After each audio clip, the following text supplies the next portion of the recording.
So real quick, let's just talk about what you just mentioned there. Just sort of being a public person where you have to measure your words all the time. Was it always like this? Like when you were doing radio 30 years ago, did you feel that you had to constantly qualify every sentence, well, there was check every adjective? There was no internet to play everything you said and, take it out of context or whatever. But as soon as it developed, I did take, and even earlier than that, I did start with a motto in my brain.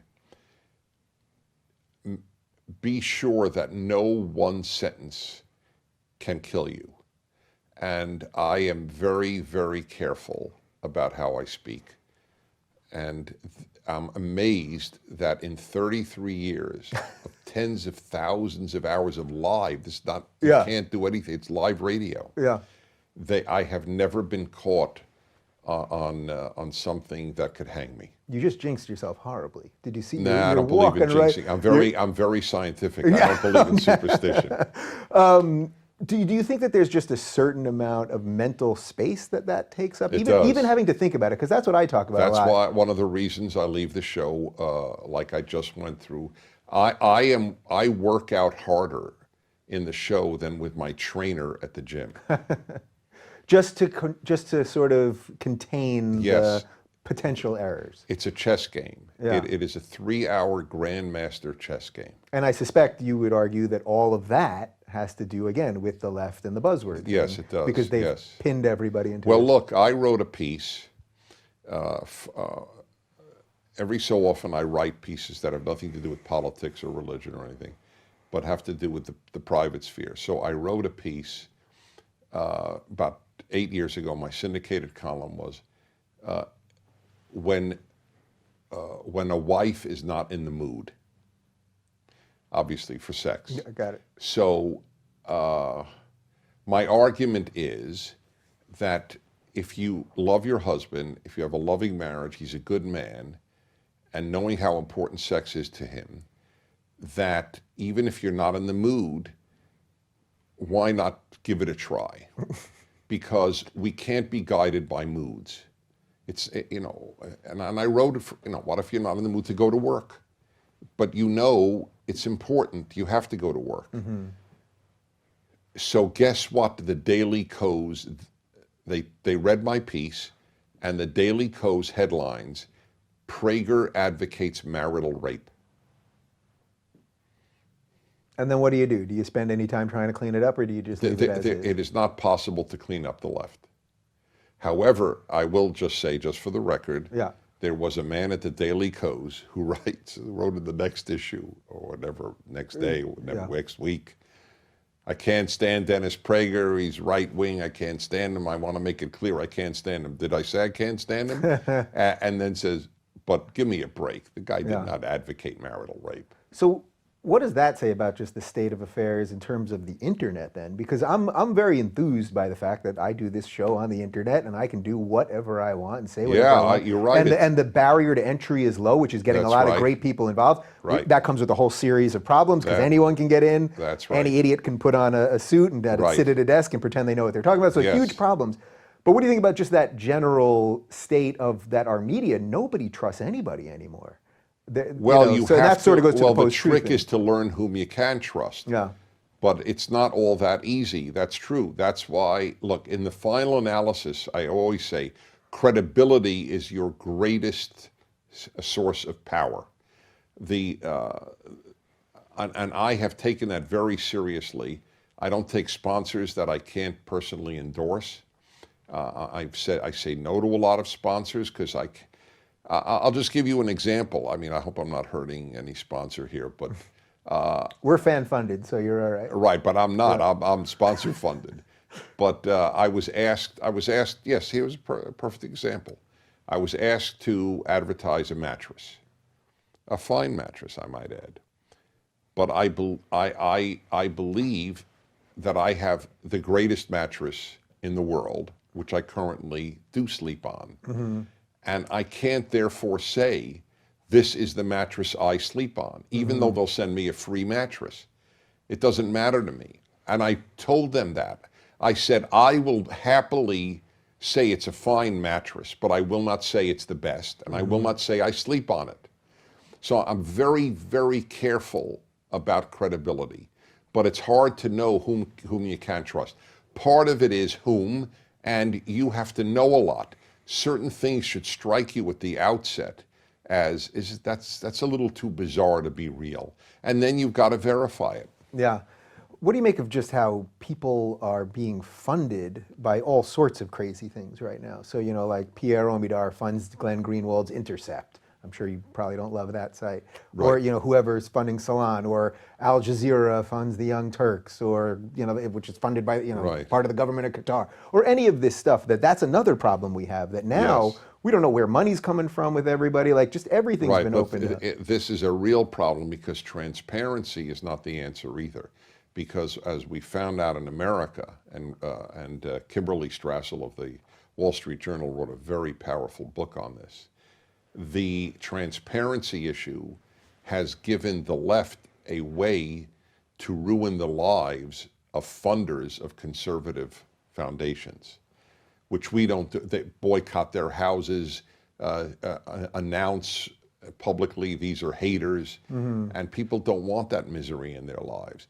That's the reason the left wants transparency of donors.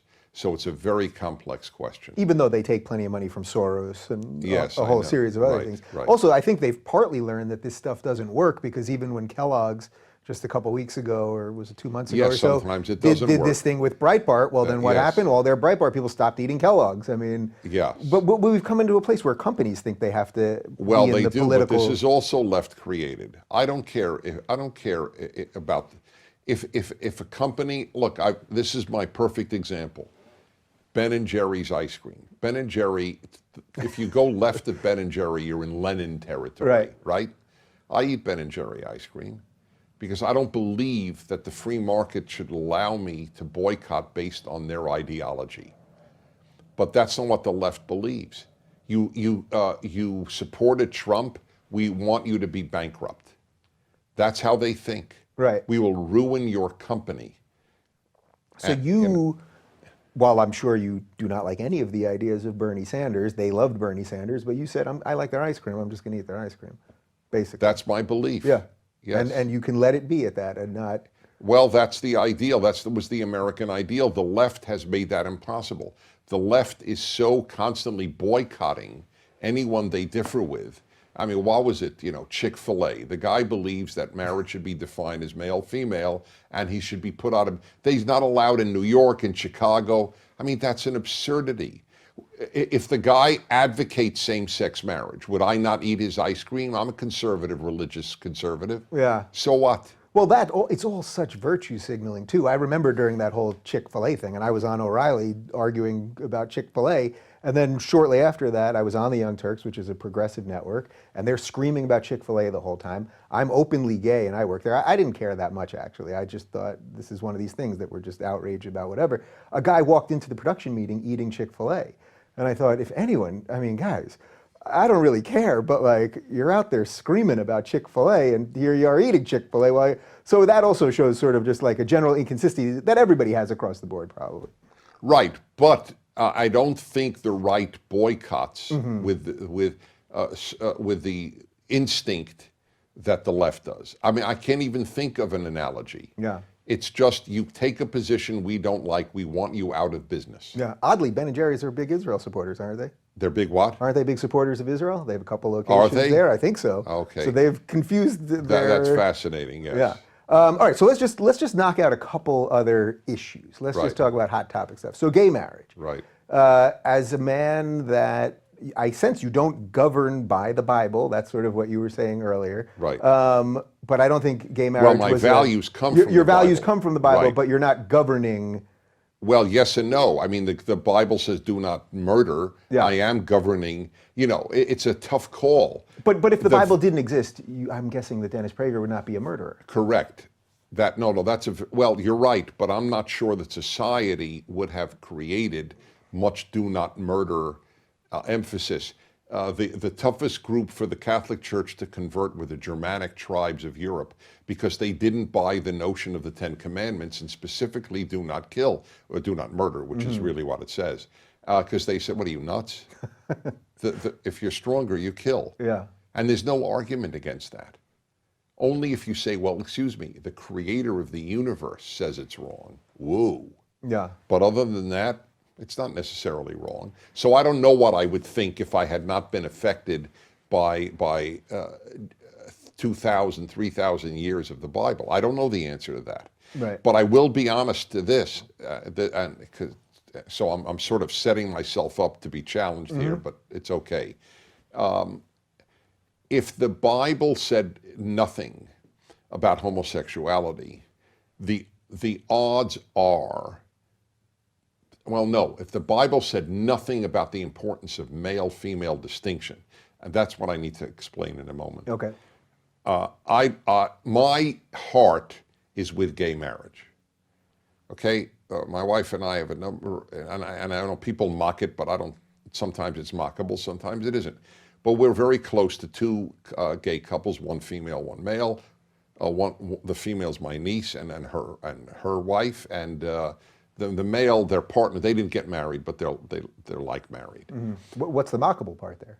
No. When anybody says some of my best friends, Oh, you're mocked for that. Oh, okay. But we're so close to these couples that it's if I really objected, it would be hard to be that close, right? Okay. I mean, if my heart is with them, let's put it this way. So, but my value system warned me, and this is the key thing, and I predicted this from the beginning. I said the reason that same-sex marriage troubles me is primarily that it makes the following announcement: gender doesn't matter. Because that is the argument. The gender of whom you marry doesn't matter. That's the fundamental argument of same-sex marriage. So far, I'm okay with that. Right. No. It's really logical what I'm about to say. Okay. This has nothing to do with the Bible. It will in a moment, but it has to still be logical even if it's biblical. So if gender doesn't matter in marriage, then gender won't matter, period. You have let the proverbial, the horses out of the barn. Once you announce gender doesn't matter, well, by golly, gender doesn't matter. And now that's exactly what is said on the progressive side. Gender doesn't matter. Do you know that in thousands of schools in America, teachers are told, do not call your elementary school students boys and girls. Call them students, because you cannot impose a gender identity on them. Let them choose their gender identity if they want one later in life. Right. So I get the slippery slope thing there. I get it. I mean, Right. You can look at my Twitter. I mock these people all day long with these ridiculous terms but and phrases. It came from changing it in marriage. Okay, so there's sort of two things there. There's the original point about gay marriage, and then just the slippery slope Right. that. So let's just separate those two things. So in terms of the gay marriage, my feeling always was I should just be treated equally under the law as everyone else. It makes perfect sense. Period. I want to enter a contract with someone. Right. It happens to be a man. Right. You want to enter that same contract with a woman. I totally understand that, and Yeah. but I knew what's going to happen, and the price is too great. So I would want the gay person to have every right, and I know this is not the same as marriage, and I know every argument. I know every argument against it, and they're sound. They are. It's two sound arguments against the other.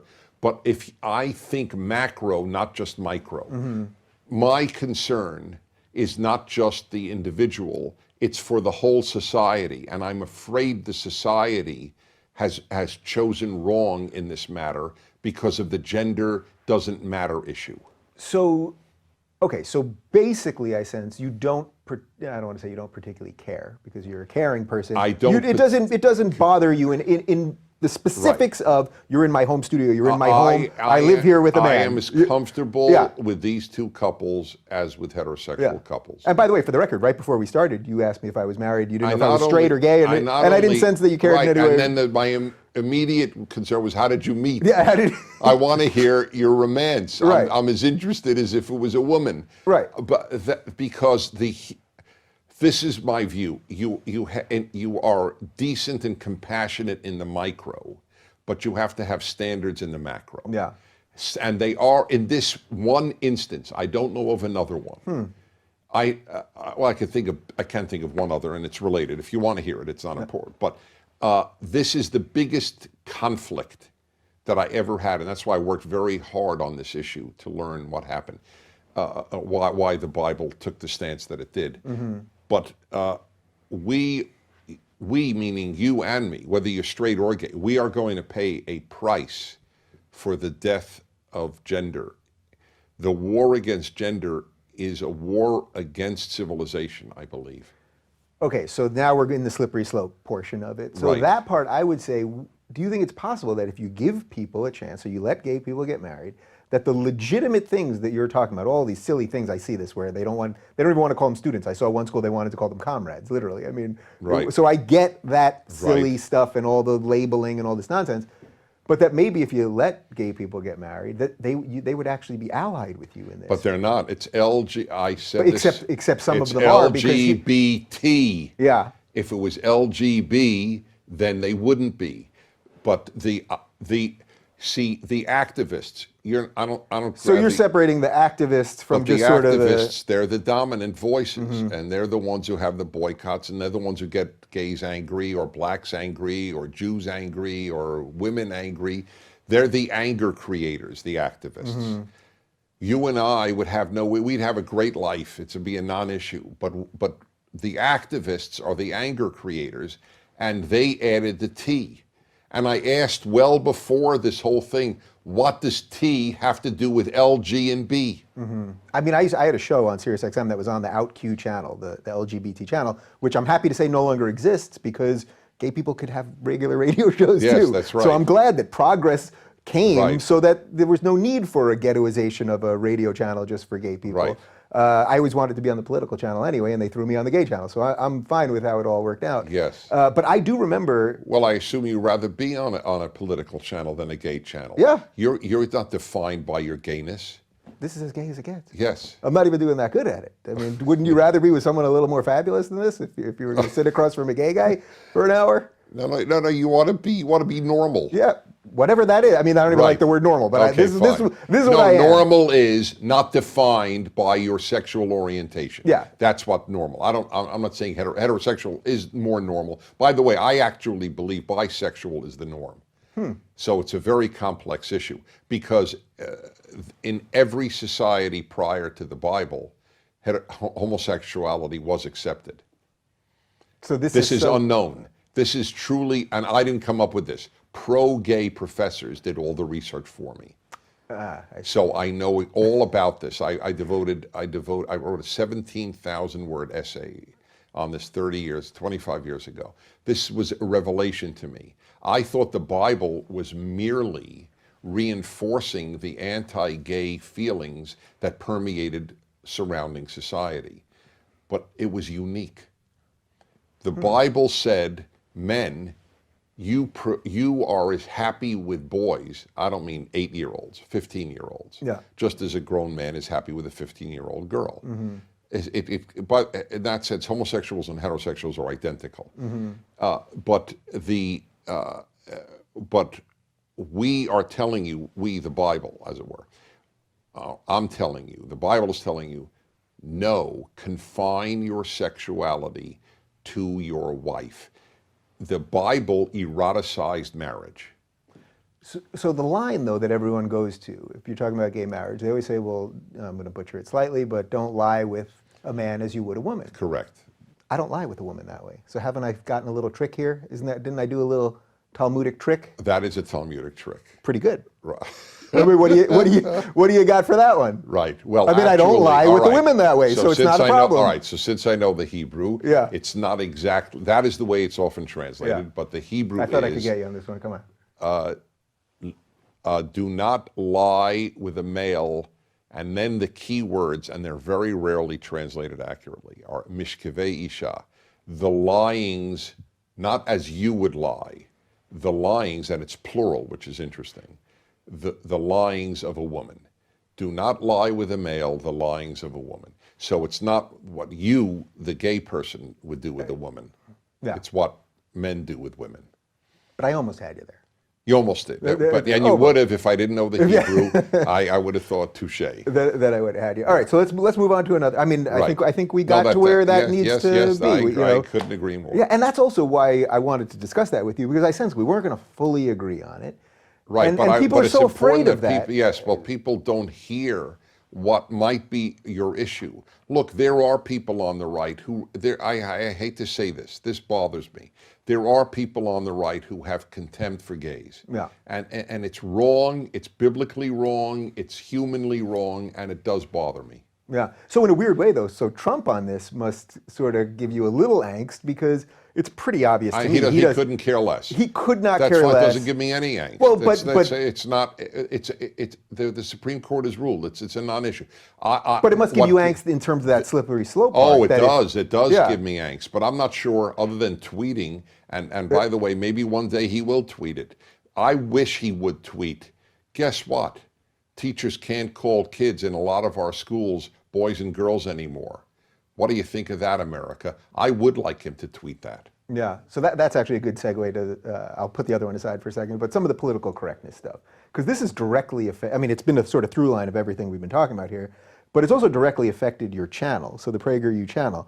You guys, and again, you're doing videos to explain things. I've watched many of your videos. Right. I'm in one next month. That's correct. I mean, so I've never seen any hatred. People could argue with some of the facts if they want, or they could argue with maybe you're coming from a certain political persuasion or any of that, but I've never seen anything remotely close to hate speech or hatred or any of the stuff that would get you banned or whatever. You guys were, you weren't banned from Twitter, but you were restricted yes, in so libraries. They can't show it in schools or libraries.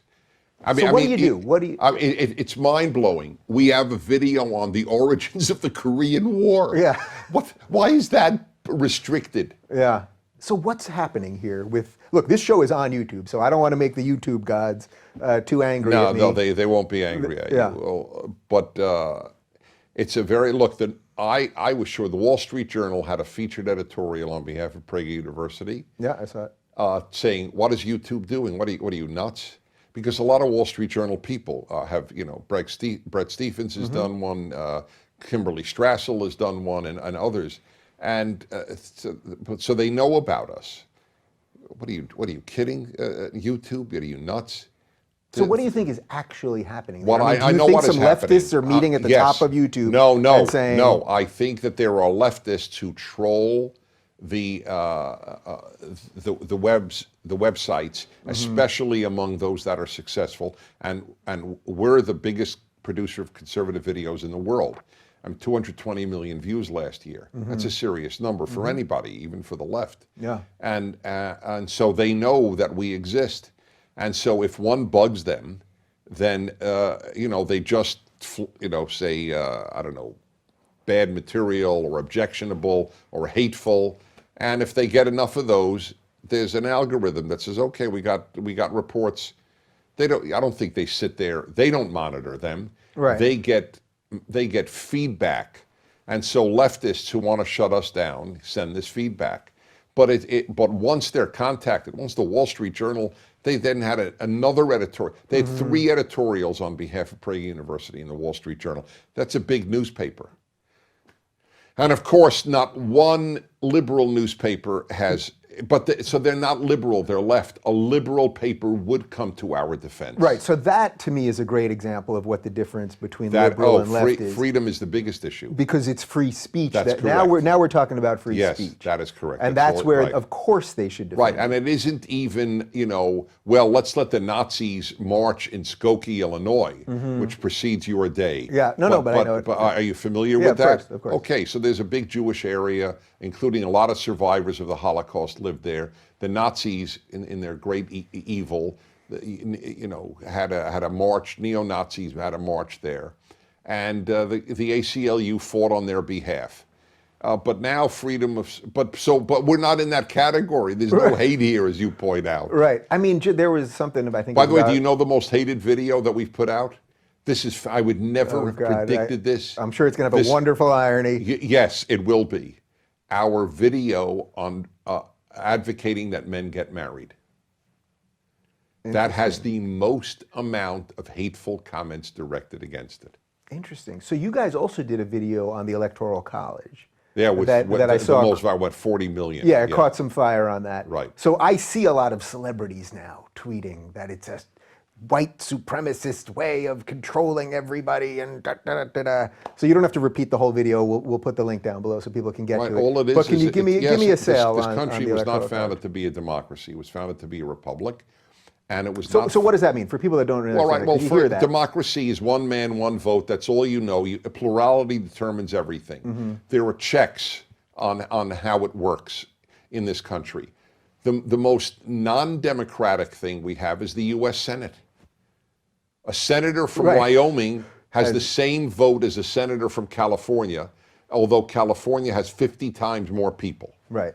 So, by the way, I do believe if the left gets rid of the Electoral College, they will vote to get rid of the Senate. Yeah, and then basically Wyoming and Montana and all these places will have almost no power. Well, that's the whatsoever. point. This was set up to be the United States of America. It's not just America, it's states. Mm-hmm. States, now, the left has taken the word states' rights and they have made it into a neo-Nazi term, which is what they do with almost every traditional The Nazis idea. love states' rights, right? Well, that's the theory. Yeah. What's the theory there? Oh, because I'm not even then sure. the I don't think federal- I've heard that one. Oh, yeah, because then the federal government cannot suppress your racism. Oh, I see. So you could just Yes, you can do start whatever your you own want. racist state. Yeah, and- right, yes. Right. So, but that's not what America was founded to be.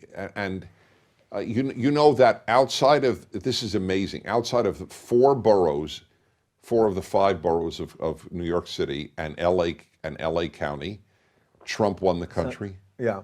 Just outside of that. Yeah. So then. So you realize that's all you have to win is New York and LA, and if there's no electoral college, that's all you'll campaign in. What? Michigan? How do you spell it? Right. So you'd really have a less democratic. Well, in the final analysis, yes. Yeah. And you know, you have to appeal to more people with an electoral college. That's what they wanted. Yeah. The fact that Trump got, what is it now? Is it 3 million less votes, 5 million less Yeah, votes, 3 something like million. that? So really, do you think that affects his mandate in any way, or just it is what it is? And If you, it's like, you know, I don't understand it. My team, our team had more home runs than the other team, and they won. Is that right? Right. Crazy. There's other ways to It's score. not based on home runs. Yeah. If it were based on popular vote, he would have campaigned in New York and California. Right. And isn't this But the one? but you have to, you win or lose on the rules going in. Yeah. Do you sense that because, as you said earlier, that there's been nothing like this before, that there's incredible opportunity to do good for the country right now? I don't know that Trump will grasp that opportunity. I think there is. But do you yes. sense that? Because I did not support Trump. I didn't support Hillary. I really didn't like either one of them. Right. I don't even think I've said this publicly, but I ended up voting for Gary Johnson, which believe me, Right. I was not happy about. And I think in a weird way, he did the most disservice to the country, because I think if there was ever a year for a libertarian to explain Yeah, some he classical was not liberal a good- values yes. and small government and all that stuff, I think this Right. was the year to get Yeah. some ideas out there, and he failed miserably. But the day after the election, even though I didn't support Trump, I suddenly felt like there's some movement here, at least. Yes, there is. It's You gonna can shake feel the things up. tectonics shaking. Right. So how do you take that and Well, run with it? I hope, in fact, that will take place. I now have hope and change. Yeah. That's now my That's what I said at the motto. top of the show. There's That's actual exactly there's right. change now. Yeah. Yes, that's right. Yeah. He has one quality that I like. Yeah. He doesn't care what the New York Times says about him. That's whereas I believe all the other 17 candidates did. But what about the free speech stuff with him? Because it's one thing to be for free speech when you're in opposition, and it's cool. But now that Yeah. he's the president, I mean, fighting with the reporters and stuff like that, do you not see that No, as... it's an honest. He could. So fight. I don't like a lot of these people, too, and I know wait, the mainstream media is fighting with terrible. reporters and suppressing free speech have nothing to do with each other. Well, the idea that the president would go after specific reporters or specific publications, the chilling effect, basically, that would have over people that want to be critical of the president. You don't see that as No, as an issue? because they don't get their viewers from the president. And on the contrary, for people on the left to be attacked by Trump is a badge of honor. It's not even a related issue, and he should go after them by name if they're wrong. I mean, if he's wrong, then he will look bad. But if CNN reports what BuzzFeed says and is the only major network to report the BuzzFeed, what I believe is a lie, then CNN, which I go on regularly, so I have nothing against CNN, but they should pay a price. Do you think we need stronger libel laws then? Because I'm a free speech absolutist. You can say whatever you want as far as I'm concerned. But I'm starting to think that this system, where now going back to what we said earlier about people funding different websites, like just this system of constant lying, that's not within the free speech. The criteria for libel in America are almost impossible to meet. Yeah. So I've felt, well before I knew of Donald Trump, I never watched The Apprentice. I didn't know really anything about him. But I felt that this country, I think that there are a couple of things from England. England has stronger libel laws. They may be too strong. England has loser pays in courts, which I think should be the issue in civil disputes and so on. If somebody sues you and they turn out to be wrong, why should you have had to pay your lawyer bills?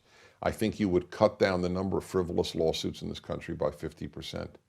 I mean, there are things we could learn from other systems, and I think libel laws might be one of them. Yeah. If I say, I saw you abusing children, why should I not be brought to court for libel? Yeah, it's funny. I just in the last 2 or 3 days, somebody wrote on a fairly decent website that I'm a white supremacist, and I was about to publicly attack them. I mean, I'm a white supremacist. This is like absurd beyond imagination.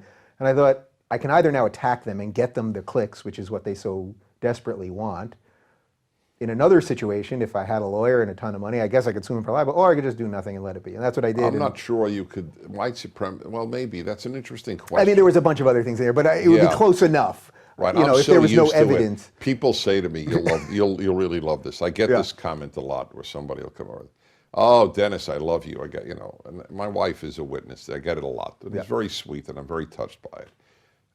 But then they will often add, but everybody tells you that. And I said, no. Actually, that is not true. Type in Google Dennis Prager asshole, and you will get tens of thousands of hits.